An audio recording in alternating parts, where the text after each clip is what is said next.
wish I could bathe in the moonlight. Once it gets to Big Ten, it's just another level of more serious because now we're on kind of a campaign, you know. We're set where it's a new season now, you know. We're trying to get the best record in the Big Ten so we can win the Big Ten. So we're taking everything a lot more serious right now.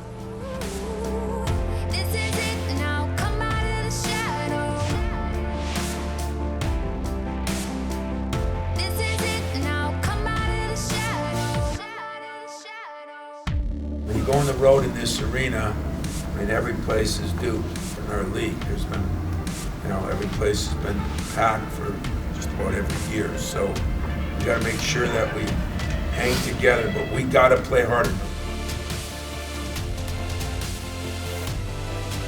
We have to get smarter. The way you do that is you either study film or you study your scouting report, or you know what's going on. And then we have to trust the system. We pick each other up, and it's a road game, so it's gonna be crazy. You know, freshmen, this is our first Big Ten game. It's gonna be crazy, man. But you know, that's what we came here for, and that's what we do. So, make a mistake, don't put your head down, everybody. Let's just keep going.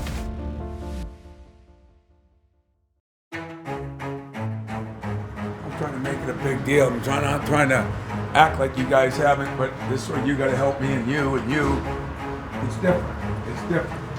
And we got to, for a team that hasn't brought the intensity that we need, except for the last game we did on a lot better job, it's got to be ratcheted up now. We got to have guys diving. We got to have guys getting after it. I want everybody putting everything they can. Fifth time in the last 10 years, these teams face each other in their respective Big Ten openers. Tom Izzo, 12-9 overall in conference openers, but get this, Fran, just 5-8 away from the Breslin Center, and especially coming into tonight with the injury problems from Michigan State and the hot start, 6 straight wins from Minnesota. This is not a walkover for the Spartans, not by any stretch. We're in conference play, and winning on the road in conference play is extremely difficult no matter who you are. Second straight game, the Spartans will be starting 3 freshmen.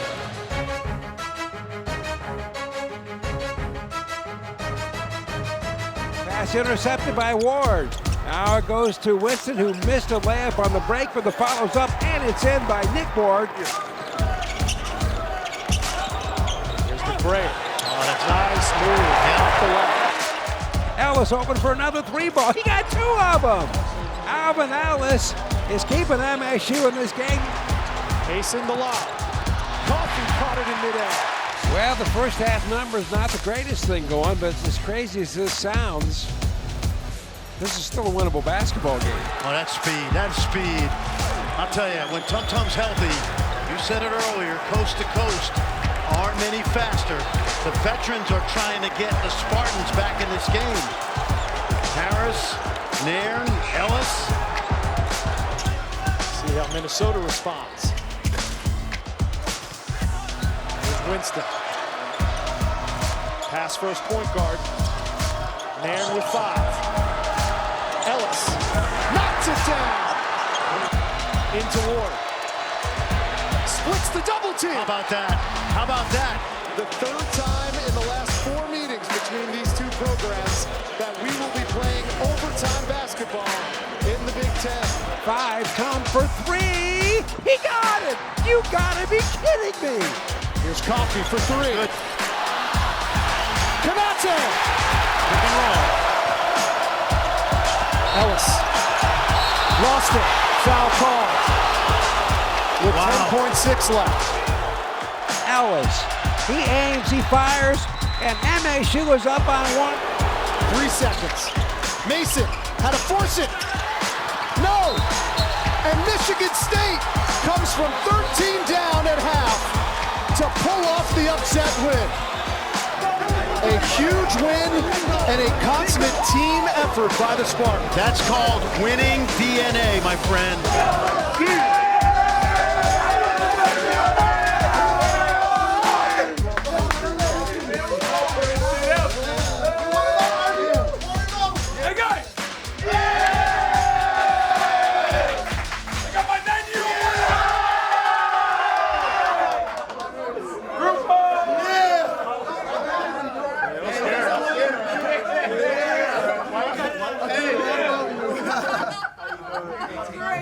people coming.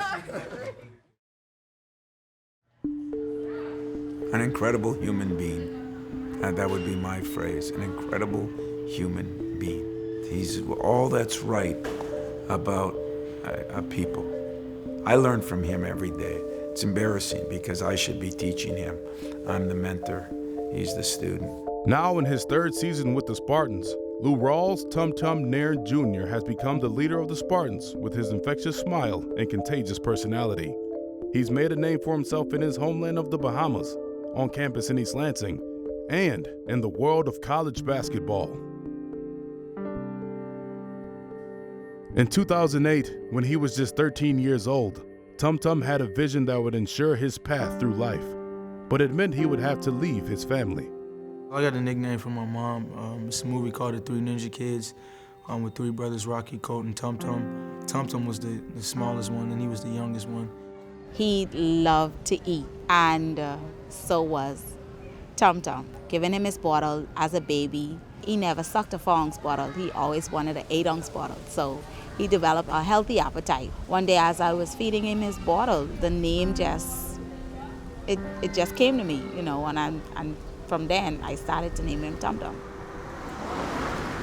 He's extremely competitive, and it goes back so far, because I remember when he was about 5 or 6, like every single day, every day he saw me, he would challenge me to do a one-on-one. I'm like, what are you talking about? Like, come on, like, how can you, you know? Like, every single day, and he's always had that in him. He's always had that competitive drive in him.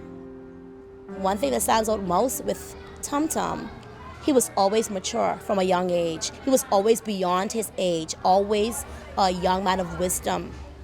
Before he started basketball, he was excellent at track and field. He was one of my greatest athletes that run. And so he was the #1 sport person for his age group every single year. It was everything to me. I wanted to be an Olympian. I was pretty fast. I won a lot, but I didn't like the feeling of winning and celebrating by myself, so I quit. But I didn't tell my mom or my dad. And just one day my mom was looking for me. She went to track practice. I wasn't there. I was at a basketball practice. And then she was mad at me because I had a scholarship for one of the best track clubs. And then I just dropped it. There was this guy who I know. We call him Space. He came to me and he said that there's a basketball coach because he knew that Tum Tum loved basketball. And so he came to me and he said that there was this basketball recruiter who were looking for some basketball players. And that was how his journey started. He was talking to this point guard, the coach his name is Julius Brown. He was talking to a point guard that was about 2-3 years older than me, and he told him, when you beat your man off the dribble, don't change direction and go the other way. He was like, just drop it off to the big and let him dunk it. And I was on the sideline listening to him. He was talking to the point guard, and then so he go in the lane and he do the same thing. He beat his man and then change directions again. And so he pointed at me and he was like, you go get him. So I went in, and before he played the game, I drove past my man, the big helped. I dropped it off to the big, and then he said, you coming with me? The Bahamas is a tough place to live, man, because it's a lot of people that's struggling. I look at, I got a lot of friends that's locked up. I got a lot of friends that died. My freshman year, 2 of my best friends got shot and killed. So, if you hang around people every day, eventually you're gonna be in the same problems they're in. The decision wasn't an easy decision for me because he was so young, but it was something he wanted to do. And for me as a parent, that was what he wanted to do. That was he had a love for basketball, and he was mature enough that whereas I didn't have to worry about him, moving so far away. It was real crazy, man. I was a kid. I was in the first age of a teenager, and my mom didn't want me to go. My dad was like, he knows what he want to do, let him do it. My mom didn't want me to go. But it was just something burning inside of me. I wanted to play basketball in America. I wanted to play college basketball, and I wanted the opportunity to play in the NBA. So, it was just something that, God placed in my heart. And I was not going to stop until she let me go. For almost 3 years, Tum Tum attended South Florida Christian Prep. After a brief stint back home, Nairn moved to Kansas at the age of 16 and began attending Sunrise Christian Academy. It was here that college offers started to pour in for him as he played alongside his fellow Bahamian Buddy Hield. But it wasn't Tum Tum's record-setting season, his McDonald's All-American nomination, or attendance at the LeBron James Skills Academy that got him noticed by Hall of Famer Tom Izzo. We lost a kid that we thought we were going to get, and we were looking for a point guard, and it was late. And Dane Fife knew a coach out in Wichita.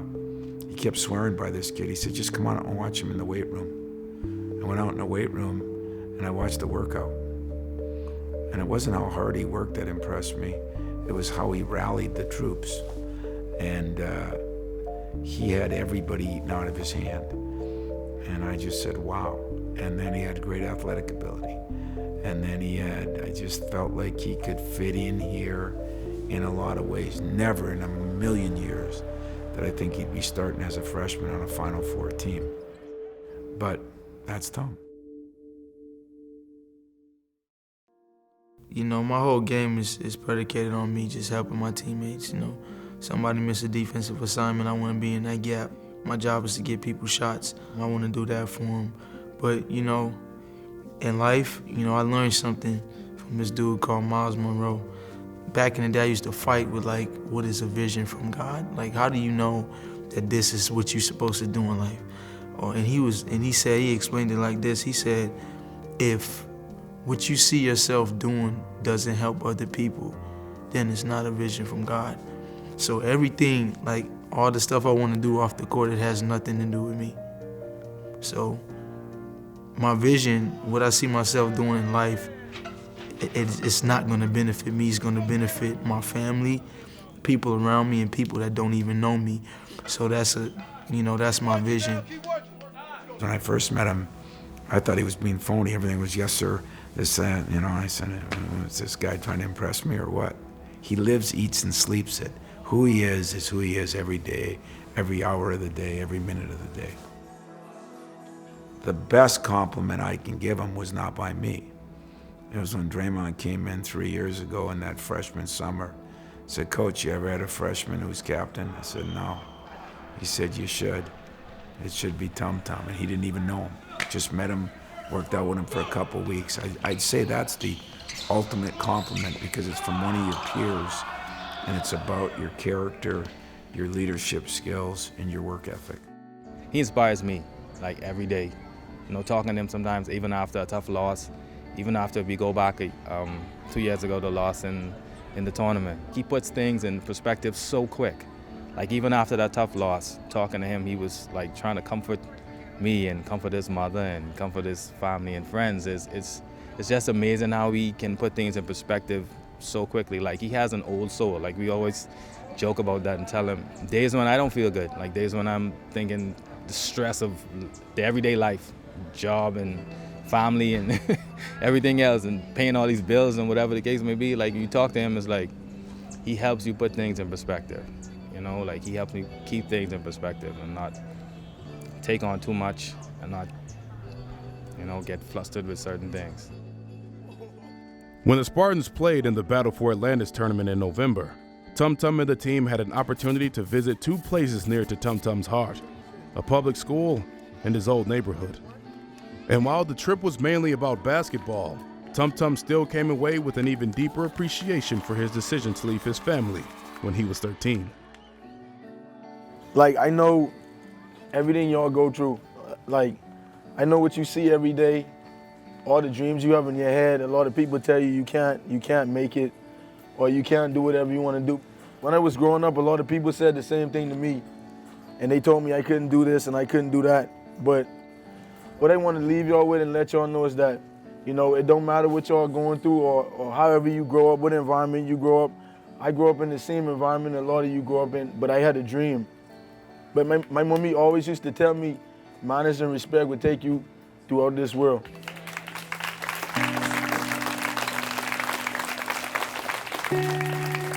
My mommy used to tell me every day that I could be whatever it is I wanted to be. And I had a dream to play college basketball and hopefully one day play in the NBA. But I just want to let y'all know y'all have to keep respecting the teachers, keep respecting your family, and don't take anything for granted because one day a lot of y'all are going to be standing in my position and being able to make something of yourself and make a way for your family. So for everybody who think because you're a Bahamian you can't make it, or you can't make it and do whatever it is you want to do, just look at me for a living testimony. Look at Buddy, look at all the other Bahamians who doing it, but you know, keep God first. Like I say, just keep believing in yourself and keep believing that you can be and do anything you want to be. Thank you. A lot of people look at me, man, and sometimes I don't even feel like people think I'm real just because of my attitude and the way I carry myself. You know, a lot of people, why are you always so happy? Like, if somebody asks me how I'm doing, I say I'm always good because I am. And, you know, what do I have to complain about? Okay, we lose a game. I hate losing. But, like I said, somebody that's battling cancer. Is me losing the game or them battling cancer? Which one is worse? So when they see where I came, I talk about it all the time. When they see where I came from, and now one of the Jalen Thomas, one of the managers, he seen the house I grew up in, he seen my street, and he said, okay, this is why you wake up at 6 o'clock in the morning in the summer. And so that's all I wanted them to see, just where Tum came from, where everything started for me. Man, my great-grandmother was standing out there, man, my great-grandmother. Come down on your leg, man. This is where my second court was at. Right here, we used to make this wall out of bounds. This wall. You don't see that much young men, like, give me a minute. Very rarely you see the young men in this country succeed at such a high level. They either die by gun violence, or they're drinking, or gang banging, or, you know, doing something negative. So for me to see him in his journey, it's been a good one for me. I mean, I don't get to see him as often as I would want to, but you know what? The sacrifices I've made so far, up until this point, I don't have any regrets about it. It's hope. Like, that's the biggest thing I could say is hope. I coach a boys team down there, and all these kids talk about him, how they want to be like him, how did he get to where he's at, what steps can they take to get there, how did he train, you know? So it's the same way with Buddy. It's like they're setting a blueprint, like they're forming a blueprint for these other kids to see that this is the way how you should do it and how you should go about it, you know? So the biggest thing, the biggest impact he have on this community is hope. The more people know my story, the more they understand why I'm so humble and so thankful, because I know the position I could be in. I know what I could be doing, and I look at what I am doing. You know, I'm playing for a Hall of Fame coach at one of the blue blood schools in college basketball. I go to school for free. You know, I don't want for nothing. I don't starve. I eat every day. I got clothes on my back. You know, just think about there's millions of people in this world that don't even know where their next meal is coming from. So I'm not saying that I would have been in that position in the Bahamas, but just being in this position makes me more thankful and drives me to help people.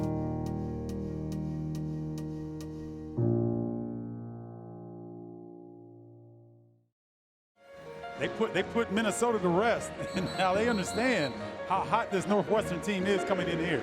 And Tom Izzo told us this is not your father's Northwestern team. Down low, the pass goes backdoor to Ward somehow. It's the tip three, and now the other direction. The steal of the slam. Top the circle, now Ellis for a three ball. He got it! Ellis for three. Throws it out and out of Tum. Down court Winston. Here comes the three ball. He got it! And the shoe was lighting up here at East Lansing. Speaking of threes. Tum Tum there. All of a sudden, he's turned into a marksman. He had a couple big ones in Minnesota. Skelly got the rebound, and McQuaid takes it away from him. He's going to go all the way, bank shot, good! Well, Michigan State doesn't get many steals, but they got that one. Wildcats have it. Law, spinning move on Ellis. And what a block by Ellis! And he's on the run with it. Gets the ball, goes down the lane, and reverse, good! He flips it over his shoulder off the glass and in. Wow, he takes the contact, keeps going, and is able to find that touch and kiss it off the rim. He's got 15. Winston looking back door, not much there. Shot clock winding, he's down to 15 already. The Cassius now dribbles to the basket. Oh, a beautiful pass to a Covington going down the lane. And Michigan State can dribble out a 61-52 win. Not the prettiest of things at times, but 2-0 in conference play. 2-0, a great win on the road in Minnesota and coming back home and taking care of business. Great defensive effort.